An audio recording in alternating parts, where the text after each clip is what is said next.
जो घटिया लोग होते हैं वो अपने से कमजोरों से लड़ते हैं, और जो बेवकूफ लोग होते हैं वो अपने से ताकतवर लोगों से लड़ने लग जाते हैं। जो समझदार लोग होते हैं वो किसी से नहीं लड़ते हैं। मैं आपको एक और मजेदार बात बताता हूं, ये पेशेंस आता कहां से है? ये समझदारी से आता है। समझदारी मतलब क्या? रियलिटी को एज इट इज देख लेना। क्या इस दुनिया में सब कुछ टेम्पररी है या नहीं है? ये कोई मेरा बिलीफ है या रियलिटी है? इस रियलिटी को देख लेना समझदारी है। इस समझदारी से पेशेंस आता है। मतलब क्या? बुरा फील हो रहा है, अब वहां पे अच्छा फील करने की जरूरत नहीं है, क्योंकि एक ऑपोजिट क्रिएट हो जाएगा। बुरा फील हो रहा है, होने दो, टेम्पररी है। देखता हूं मुझे कितना बुरा फील हो सकता है। मुझे कुछ ऐसा करना है कि आज पूरे दिन रोता ही रहूं, मतलब आंसू रुकने नहीं चाहिए। तो थोड़ी देर बाद क्या होगा? आप कोशिश करोगे बुरा फील करने की, होना बंद हो जाएगा। समझे यहां पे आपने क्या किया? उससे लड़े नहीं, क्योंकि जिससे लड़ोगे वो पावरफुल हो जाएगा। उसको खत्म करने के बारे में नहीं सोचना है। ये जो बुरा लगेगा, वो बुरा लगने वाली एक स्टेट है, उसको खत्म नहीं करना है, क्योंकि आप उसको खत्म कर नहीं सकते हो। जितना उसको खत्म करने की कोशिश करोगे और पावरफुल हो जाएगा। तो उसको रहने देना है। उसको ऐसे देखना है, गेस्ट आ गया मेरे घर में, समझ गए ना? हाँ, जैसे डिजायर एक गेस्ट है, आया, आने दो, रहने दो, इट इज नेचुरल। सबके अंदर आते हैं सब तरह के डिजायर्स, सबके अंदर आते हैं सब तरह के थॉट्स, सबके अंदर आते हैं सब तरह की फीलिंग्स, सब तरह के इमोशंस, सब तरह के फियर्स। आने दो, रहने दो, let me observe it, let me see कि ये कब तक रहता है। समझ गए अब आप क्या कर रहे हो? खुद को कॉन्कर कर रहे हो। तो फिर क्या हुआ? वो आया, चला गया। ऐसे ही थोड़ी बहुत सक्सेस आई, चली गई, थोड़ा बहुत फेलियर आया, चला गया। But now you are consistent, because अब कुछ भी होता है जो दुनिया की नजर में बहुत बड़ा भी हो सकता है और बहुत ही छोटा भी हो सकता है, आपको कोई फर्क नहीं पड़ता है। हैविंग सेड दैट, ऐसा नहीं है कि फर्क ही नहीं पड़ता है, फर्क पड़ता है इन द शॉर्ट टर्म। बिल्कुल ऐसा है जैसे अगर हाथ पे कुछ गर्म लगेगा तो हाथ जलेगा ना, बट अगर आपके अंदर पेशेंस है, ठीक है, जल गया, कितने दिन तक रहेगा? 2 दिन, 4 दिन, 5 हफ्ता, ठीक है, हफ्ता रहने दो। अब वहां पे आप रोने लग जाओ बैठ करके, तो गरम तो लगा लेकिन जला क्यों? तो पागल हो। और अभी आप हंस रहे हो, यही पागलपंती करते हो आप सुबह से रात तक। अरे भाई, ब्रेकअप होगा तो बुरा लगेगा ना। अब ये सवाल नहीं होना चाहिए वहां पे कि मुझे बुरा ना लगे। बुरा लगेगा। Once you are attached to somebody, किसी के साथ में आप emotionally, physically, mentally, psychologically attached हो, एकदम से अलग हो जाओ, अरे हवा टाइट। बिल्कुल ऐसा है जैसे किसी ने आपकी बॉडी का कोई पार्ट काट दिया है, तो उस वक्त क्या चाहिए? पेशेंस चाहिए। What you can do is, रात को सोने से पहले 5-10 मिनट के लिए, जब तक नींद ना आ जाए, patience, patience, patience, patience, patience. अब आप आराम से आ गए। अब अगले दिन जो भी आपको करना है, फॉर एग्जांपल किसी इंटरव्यू के लिए जाना है, तो अब आप उसके लिए तैयार हो। किसी एग्जामिनेशन के लिए जाना है, उसके लिए तैयार हो। कोई बहुत बड़ा दिन है, कोई बहुत बड़ी मीटिंग होने वाली है, कोई बहुत बड़ा कोलैबोरेशन होने वाला है, उसके लिए आप तैयार हो। कोई बहुत बड़ा ब्रेकअप होने वाला है, उसके लिए आप तैयार हो। Sir, most of the time ऐसा होता है कि गलतियां करने के बाद पता लगता है अरे यार मैंने तो ये गलती कर दी। फिर ऐसा लगता है कि बहुत लेट हो गए, मतलब उस चीज को हम इम्प्रूव नहीं कर सकते। We are not in a situation to improve it और make a solution out of. हाँ, अब आपने बहुत अच्छी बात बोली है। आप कह रहे हो कि एक गलती हमने करी, उसके बाद में हमको रियलाइज हुआ कि वो गलती इतनी बड़ी थी कि अब उसको हम इम्प्रूव नहीं कर सकते। मान लो उस गलती की वजह से कोई रिलेशन खत्म ही हो गया, तो इम्प्रूव किस लेवल पे नहीं कर सकते? बाहर के लेवल पे या अंदर के लेवल पे? अंदर के लेवल पे तो छोड़ो, मतलब बाहर के लेवल पे भी इतने सर्कमस्टेंसेस। एक मिनट, यही आप समझ रहे हो ना मैं क्या कह रहा हूँ? अपनी थॉट प्रोसेस में और मेरी थॉट प्रोसेस में अगर आप फर्क समझ पाओगे ना, तो आप समझ पाओगे मैं अपने सेशंस में बोलता क्या हूँ। क्योंकि मैं बात कर रहा होता हूँ अंदर की दुनिया की, आप उसको बाहर की दुनिया से रिलेट कर रहे होते हो। मैं बोल रहा होता हूँ अंदर की दुनिया में एवरीथिंग इज पॉसिबल, आप बाहर की दुनिया में कह रहे हो तो हाँ एवरीथिंग इज पॉसिबल। तो करके दिखा बेटा बाहर की दुनिया में तो पॉसिबल। मतलब समझो, एक मिनट, आप जो कह रहे हो मैं उसी की एक थोड़ी सी डेप्थ में जाता हूँ।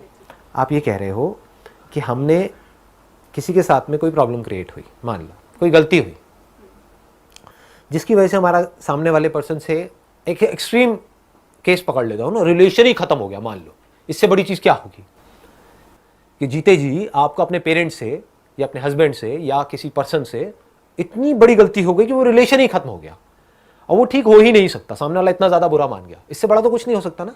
एक तो है छोटी मोटी लड़ाई झगड़ा हुआ, फिर 4 दिन बाद फिर साथ में बैठे हैं, पत्ते खेल रहे हैं, मोटे कुछ भी खा पी रहे हैं, मजे मार रहे हैं, मैं उसकी बात नहीं कर रहा, मैं कह रहा हूँ रिलेशन ही खत्म। तो बाहर के लेवल पे वो प्रॉब्लम ठीक नहीं हो सकती, मान लो, क्योंकि सामने वाले के हाथ में है ना, वो कहेगा मुझे तुझसे बात ही नहीं करनी है, बात ही खत्म हो गई। बट द पॉइंट इज अंदर की दुनिया में क्या वो प्रॉब्लम ठीक हो सकती है, नहीं हो सकती है? इंपॉर्टेंट क्या है, बाहर की दुनिया, अंदर की दुनिया? बट वो बाहर की दुनिया हमारी अंदर की दुनिया को भी इम्पैक्ट कर रही होगी कि यार वो हमसे बात क्यों नहीं कर रहे। एक मिनट अब ध्यान से समझना, बाहर की दुनिया हमारी अंदर की दुनिया को इंपैक्ट कर रही है या हमारी अंदर की दुनिया बाहर की दुनिया को इंपैक्ट कर रही है? अब 2 चॉइसेस हैं, एक तो ये है इस बाहर की दुनिया के बर्बाद होने की वजह से आपने अपने अंदर की दुनिया को भी बर्बाद कर लिया। क्या बाहर की दुनिया बर्बाद होने की वजह से अंदर की दुनिया बर्बाद होती है? Is it a law? If it is a law it has to be true for everybody on this planet. जबकि ब्रेकअप होने के बाद में कुछ लोग हैं जो बहुत खुश होते हैं, है ना, ब्रेकअप सॉन्ग पे डांस कर रहे होते हैं और कुछ है जो दुखी होते हैं। लड़का लड़की में ही एक है जो बहुत खुश है, अच्छा है पीछा छूटा, एक है जो बहुत दुखी है, देवदास बन गया। एक की जिंदगी खराब हो गई, एक की जिंदगी बन गई ब्रेकअप की वजह से। इसका मतलब क्या है, बाहर जो कुछ भी हो रहा है उसका अंदर कोई डायरेक्ट असर नहीं हो रहा है। समझे नहीं समझे? देखो लॉ कैसे बोलते हैं, ये बॉटल यहां पे आपके सामने है, इस बॉटल को मैंने गिराया, गिर गई बॉटल, क्या हुआ? ये लॉ है। दुनिया की कोई भी बॉटल अगर यहां पर ऐसे पकड़ के ऐसे छोड़ूंगा तो ऐसे ही गिरेगी। दिस इज अ लॉ, यानी एक कॉज है, उसका एक इफेक्ट है। उसको छोड़ा तो because of law of gravity वो नीचे ही जाएगी, ऊपर नहीं जाएगी। वो अगर हम स्पेस में है तो बात अलग है, बट यहां पर है तो वो नीचे ही जाएगी। दिस इज अ लॉ, यानी जो बाहर की दुनिया है वहां पर लॉज है जिसको हम डिफाइन कर सकते हैं। अंदर की दुनिया में कंट्रोल किसके हाथ में है? हमारे हाथ में है। ये कोई लॉ नहीं है कि अगर आपका एक रिलेशन खत्म हुआ या आपने कोई गलती करी तो उसकी वजह से आप जिंदगी भर के लिए दुखी रहने वाले हो। अंदर की दुनिया में हो सकता है उस गलती से अगर आपने सीख लिया और ग्रो कर गए तो उसके बाद आप पहले से भी ज्यादा खुश हो गए। तो समझदारी किसमें है? बाहर की दुनिया को बदलने में जिसको आप नहीं बदल सकते, या अपने अंदर की दुनिया को बदलते रहने में जिसको बदलते रहने की कोई लिमिट ही नहीं है। आपको कैसे पता लगेगा कि मेरे अंदर की दुनिया पूरी तरह से बदल गई है? जिस दिन आपके अंदर से बाहर की दुनिया में कुछ भी बदलने का डिजायर पूरी तरह से निकल जाएगा। अगर वो अभी निकल जाए तो क्या होगा? अभी खुश हो, दुख क्या है आपकी लाइफ में बताओ? दुख यही तो है कि जो जैसा है वो सही नहीं है, वो ऐसा हो जाए तो बढ़िया हो जाए, वो ऐसा क्यों है, मैं ऐसी क्यों हूं, यही तो है प्रॉब्लम। और क्या है? मैं जैसा हूं, जैसी हूं, परफेक्ट हूं। बाहर वो जैसा है, जैसी है, परफेक्ट है, कुछ करने की जरूरत ही नहीं है। तो क्या करो? झूमो, नाचो, गाओ, मस्ती करो। ये है अंदर की दुनिया की परफेक्शन। बाहर की दुनिया में ऐसी परफेक्शन पॉसिबल है? इम्पॉसिबल, क्योंकि जो आप चाहते हो वो सब बकवास है। अभी सुनने में कड़वा लगेगा, आपके खुद के अंदर कमियां हैं लेकिन आप चाहते हो सामने वाले में कमियां ना हो।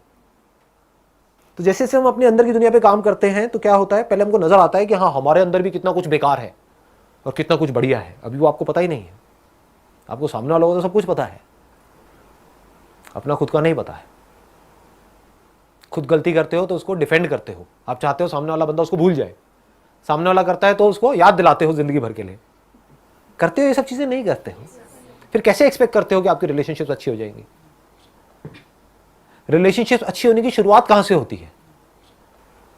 आप चाहते हो सामने वाला बंदा, ये आप चाहते हो कि वो ही कुछ ऐसा कर जाए कि बस सब कुछ परफेक्ट हो जाए। बट एक्चुअल में शुरुआत कहां से होती है? खुद से होती है। मेरे फादर से मेरी एक प्रॉब्लम हुई, मिसअंडरस्टैंडिंग हुई। वो कुछ सोच रहे थे, मैं कुछ सोच रहा था, मैंने कुछ किया, वो चाहते थे मैं कुछ और करूं, एंड एक्सेट्रा। मैंने क्या किया? उस वक्त तो वहां से निकल लिया चुपचाप। उसके 2 दिन बाद बैठ करके अपने फादर से एक ऐसे टॉपिक के ऊपर बात करी 2 घंटे तक जिसका उस प्रॉब्लम से कोई कनेक्शन नहीं था। कि पापा आप वो बताते थे कि भाई स्कूल टाइम में या कॉलेज टाइम में, क्या आपके टाइम में भी ये सब होता था, ये जो आजकल होने लग गया यहाँ पे सोसाइटी में हमारे? बस इतना सा बोलने की देर है, आगे से खेल शुरू, आगे से खेल शुरू। और मैं 2 घंटे तक बैठा हुआ था। फिर मैंने उनकी पूरी हिस्ट्री सुनी, वो हिस्ट्री जो मैं पहले 10 बार सुन चुका था। सब पता था कि उस वक्त ऐसा हुआ, वैसा हुआ। आराम से बैठ करके, पेशेंटली आराम से बैठ करके सुन रहा हूं, समझने की कोशिश कर रहा हूं कि देखो मन के कितने अच्छे हैं, दिल के कितने अच्छे हैं, कोई भी बुरा नहीं है, नो बडी इज बैड। हमारी नजरें खराब होती हैं, हम गलत नजर से सामने वाले को देख रहे हैं, हम उस इंसान के पॉइंट ऑफ व्यू को समझ ही नहीं पा रहे हैं कि उसकी अपब्रिंगिंग क्या है, उसकी लाइफ की सिचुएशंस क्या है, उसके सर्कमस्टेंसेस क्या हैं। हम उसकी जगह होते तो हम भी यही कर रहे होते।